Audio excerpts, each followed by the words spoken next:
नमस्कार, good evening, बहुत बहुत स्वागत है आप सबका। मैं पुनीत पाठक हूं और आप देख रहे हैं पूरे दिन की बात 10 बजे रात में। आज क्या खास है ये आपको विस्तार से बताएं। इस वक्त एक बड़ी खबर कवर्धा से। इलेक्ट्रॉनिक दुकान में आग लगी है, कारण अब तक पता नहीं चला कैसे लगी। आग लगने से लाखों का सामान खाक हो गया है। फायर ब्रिगेड की टीम मौके पर पहुंच गई है। कोतवाली के झंडा चौक की घटना है। तस्वीरें भी आपको दिखा रहे हैं। इलेक्ट्रॉनिक सामान की दुकान थी जिसमें आग लगी, लाखों का नुकसान हुआ है, इस तरह की आशंका है। झंडा चौक की घटना है। फायर ब्रिगेड ने पहुंचकर काबू पाने का प्रयास किया। तस्वीरें आपको दिखा रहे हैं। कवर्धा की इलेक्ट्रॉनिक दुकान में आग लगी है, कारण अब तक अज्ञात है। सामान जलकर खाक हो गया है, लाखों के नुकसान की आशंका है।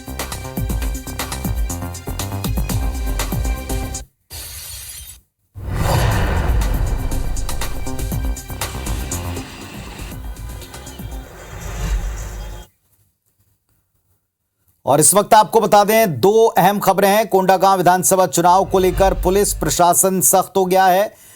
80 लाख के जेवरात समेत 2 लाख कैश जब्त किया। 3 से 4 अलग अलग वाहनों से जब्त किया है। जगदलपुर से रायपुर की ओर ये सभी वाहन जा रहे थे। मर्दापाल तिराहे की घटना है। एक और तस्वीर मध्य प्रदेश के ग्वालियर से 14 लाख रुपए जब्त किए हैं। बैलगड़ा चेकिंग पॉइंट पर ये रुपए जब्त किए गए। वैध दस्तावेज इनके मिले नहीं। भितरवार थाना पुलिस ने एक्शन लिया है।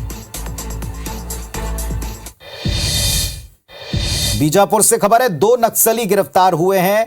पुलिस ने 2 नक्सलियों को अरेस्ट कर लिया। दोनों पर हत्या और आगजनी जैसे आरोप हैं। जनताना सरकार के सदस्य दोनों बताए गए। गिरफ्तार नक्सली, इनके बारे में और जानकारी ली जा रही है। कुटरू थाना, डीआरजी और बस्तर फाइटर ने मिलकर इन्हें पकड़ा है।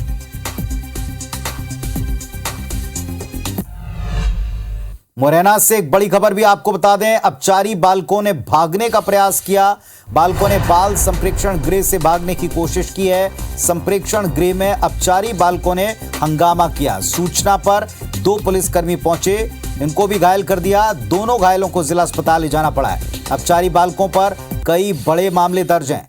लूट, डकैती, हत्या और हत्या के प्रयास जैसे संगीन मामलों के आरोपी हैं बालक। तस्वीरें आपको दिखा रहे हैं। संप्रेक्षण गृह में अपचारी बालकों का हंगामा, जिसमें पुलिसकर्मी तक घायल हो गए। 2 पुलिसकर्मियों पर अटैक करके उनको घायल कर दिया है। सूचना पर पुलिसकर्मी पहुंचे थे इन्हें देखने के लिए।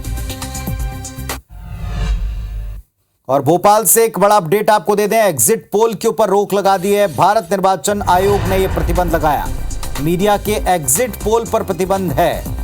7 नवंबर सुबह 7 से 30 नवंबर शाम 6:30 बजे तक की रोक है। जब तक मतदान ना हो जाए तब तक के लिए रोक लगा दी है। भारत निर्वाचन आयोग ने एग्जिट पोल प्रतिबंधित कर दिए हैं। मीडिया में एग्जिट पोल अब नहीं आएंगे। 7 नवंबर सुबह 7 से लेके 30 नवंबर शाम 6:30 तक, जब तक सभी मतदान संपन्न ना हो जाए। छत्तीसगढ़ में 1 नवंबर बड़ी खास है, क्योंकि धान खरीदी शुरू हो रही है।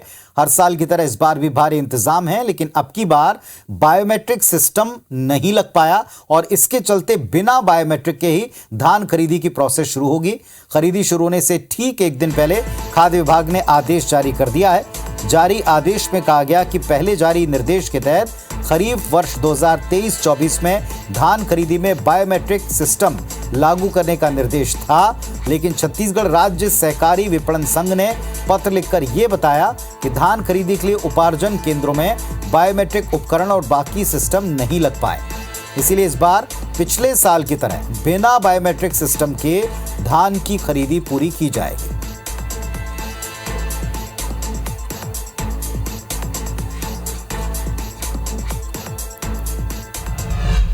अब आते हैं पॉलिटिकल खबरों पर। आज काफी कुछ इधर से उधर होने की खबरें आई। इसी के तहत सामरी से विधायक हैं चिंतामणि महाराज, उनकी घर वापसी हो गई, लेकिन बयान काफी तेज हैं।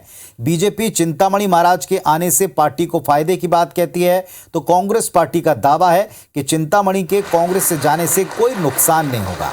कांग्रेस प्रदेश उपाध्यक्ष डॉक्टर जेपी श्रीवास्तव ने कहा, टिकट की राजनीति करने वाले किसी भी दल के नहीं हो सकते। चिंतामणि महाराज के बीजेपी में वापसी करने से कांग्रेस को कोई नुकसान नहीं होगा। 2013 में टिकट न मिलने पर चिंतामणि महाराज ने बीजेपी छोड़कर कांग्रेस में प्रवेश किया था। 2 बार वो विधायक चुने गए, 13 में, 18 में, और अब 10 साल बाद कांग्रेस से टिकट कटने पर वो फिर से बीजेपी में चले गए। अब देखना होगा कि चिंतामणि के फैसले को लेकर के जो बयान है, इनसे इतर असल में फायदा किसको होता है, नुकसान किसको होता है। टिकट कटने के बाद अब वहाँ कोई वैसा रास्ता दिख नहीं रहा था, तो मेरे को भी लगा कि आगे भी शायद मैं नाम नहीं लूँगा, उनके रहते तक शायद कांग्रेस में गुंजाइश नहीं है, ऐसा मेरे को लगा।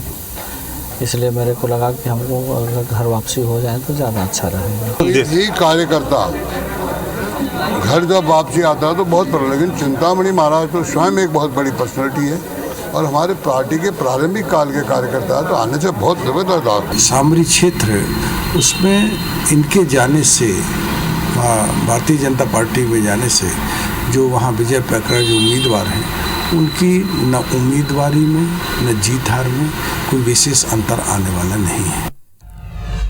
मध्य प्रदेश में 3 बीजेपी प्रत्याशियों की मुश्किलें बढ़ सकती हैं। जबलपुर कैंट से बीजेपी प्रत्याशी अशोक रोहाणी पर नामांकन पत्र में अपना कोर्ट केस छिपाने का आरोप है।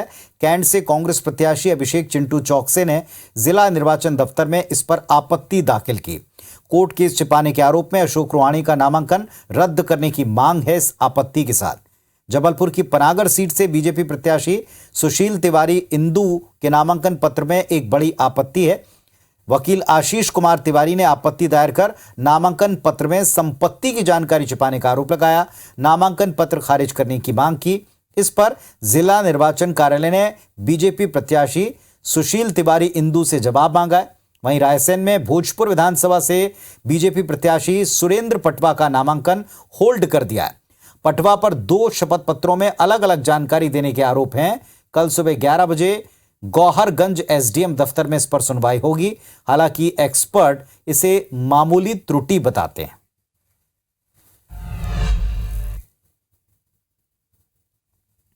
जो भाजपा के प्रत्याशी हैं अशोक रोहाणी जी, उनके खिलाफ न्यायालय में एक प्रकरण है और न्यायालय ने संज्ञान लिया है। एक परिवार में पूर्ण विश्वास है कि निर्वाचन आयोग के जो यहाँ पे अधिकारी बैठे हैं वो निष्पक्ष जांच करेंगे और भाजपा के प्रत्याशी अशोक रोहाणी जी का फॉर्म रिजेक्ट करेंगे, और अगर ऐसा नहीं होता तो हम उच्च न्यायालय की शरण लेंगे। सुशील तिवारी जी विधायक पनागर से, उन्होंने अपने नाम निर्देशन फॉर्म में जो है जानकारियाँ छुपाई हैं अपनी संपत्तियों के बारे में, जिनका हमने आज आरओ साहब के समक्ष अपनी लिखित में आपत्ति और ऑन रिकॉर्ड दस्तावेज के साथ पेश किया है, जो कि हम आरओ साहब को अभी रिसीव करा के आ गए हैं। 3 आपत्तियां हैं शपथ पत्र के विषय में। उन आपत्तियों का उनसे जवाब लेने के उपरांत नियमानुसार निराकरण किया जाएगा। टोटल 21 नामांकन थे 19 अभ्यर्थियों के, उसमें से 14 स्वीकृत किए जा चुके हैं, 4 अस्वीकृत किए गए हैं, 1 अभी लंबित है, जिनको कल निराकरण किया जाएगा। विपक्षी दलों के नेताओं के मोबाइल हैक कर सर्विलांस पर रखने के मामले में टीएस सिंहदेव ने केंद्र सरकार पर गंभीर आरोप लगाए। डिप्टी सीएम टीएस सिंहदेव का कहना है कि मोबाइल कंपनी से जो मैसेज आया उससे साफ है कि मोबाइल सर्विलांस पर है और यह संविधान में दिए गए निजता के अधिकार का हनन है। सिंहदेव ने केंद्र सरकार पर विपक्षी नेताओं की जासूसी के आरोप लगाते हुए कहा कि मानसिक तौर पर दबाव बनाने का मामला है।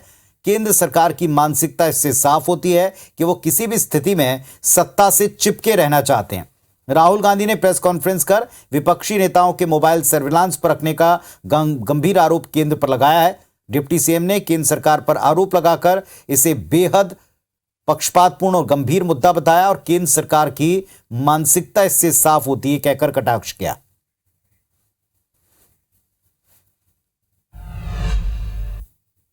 इसमें उनने ये संदेश भेजा है कि आपका एप्पल आईफोन सर्विलेंस में डाल दिया गया, तो ये बहुत गंभीर स्थिति है और हर नागरिक को जो संविधान में एक निजता का मौलिक अधिकार मिला हुआ है उसका सीधे तौर पे हनन है।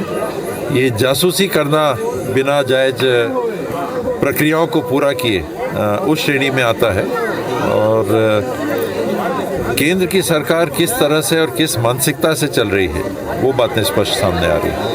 मध्य प्रदेश में आज पटाखों से संबंधित 2 दुर्घटनाएं सामने आई।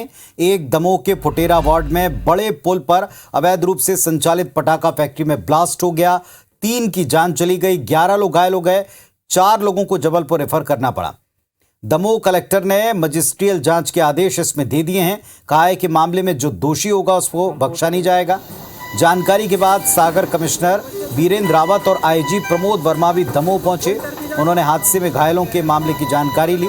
पीसीसी चीफ कमलनाथ और केंद्रीय मंत्री प्रहलाद पटेल ने हादसे पर दुख व्यक्त किया। इस मामले में एक और खुलासा हुआ। सीधे तौर पर दमोह पुलिस प्रशासन सवालों के घेरे में है। स्थानीय निवासी तनुज पाराशर ने बताया कि फैक्ट्री को लेकर उन्होंने कई बार पुलिस में शिकायत की, लेकिन कोई एक्शन नहीं लिया गया। वहीं ग्वालियर के शंकर कॉलोनी के रहने वाले विनोद जैन अपने घर के अंदर पत्नी चंदा जैन के साथ खाना खा रहे थे और तभी उनके घर में रखे पटाखों की वजह से विस्फोट हो गया। मकान की छत नीचे आ गिरी। मलबे में पति पत्नी दब गए। उनको रेस्क्यू किया गया। आग की वजह से चंदा जैन जख्मी हैं, इलाज जारी है। पुलिस ने विनोद से पूछताछ की, जिसमें बताया कि उनके घर के अंदर सिलेंडर फटा है, लेकिन विनोद की कहानी पर पुलिस को विश्वास नहीं हुआ।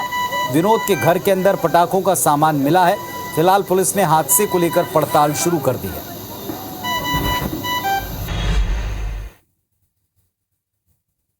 ऐसा हुआ है, इसमें एक अवैध पटाखा फैक्ट्री यहाँ पर संचालित की जा रही थी। उसमें 10 लोग अभी घायल हैं और 3 लोगों की मृत्यु हो चुकी है।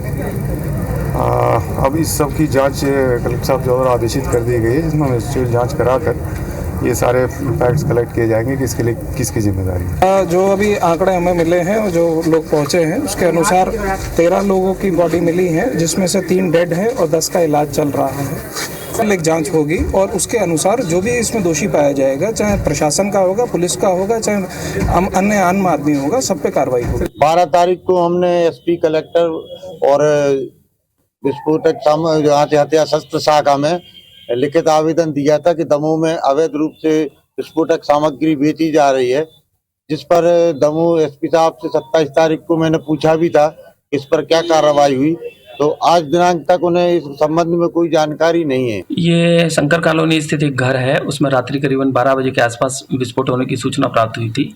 सूचना पे पुलिस और फायर ब्रिगेड और 108 सब तत्काल गाड़ियां पहुंच गई थी। उसमें एक महिला जो है वो चंदा जैन है, वो घायल हुई है, उसको हॉस्पिटल में भर्ती कराया गया था। पति द्वारा जो है सिलेंडर में विस्फोट होने की बात बताई गई है। कुछ उस स्थान पे पटाखे भी मिले हैं, तो जो टीम भेज के जांच कराई जा रही है कि विस्फोट का मूल कारण क्या है। तो इस बुलेटिन में फिलहाल इतना ही। तमाम खबरों और अपडेट्स के लिए आप लगातार देखते रहें आपका अपना फेवरेट चैनल IBC 24। नमस्कार।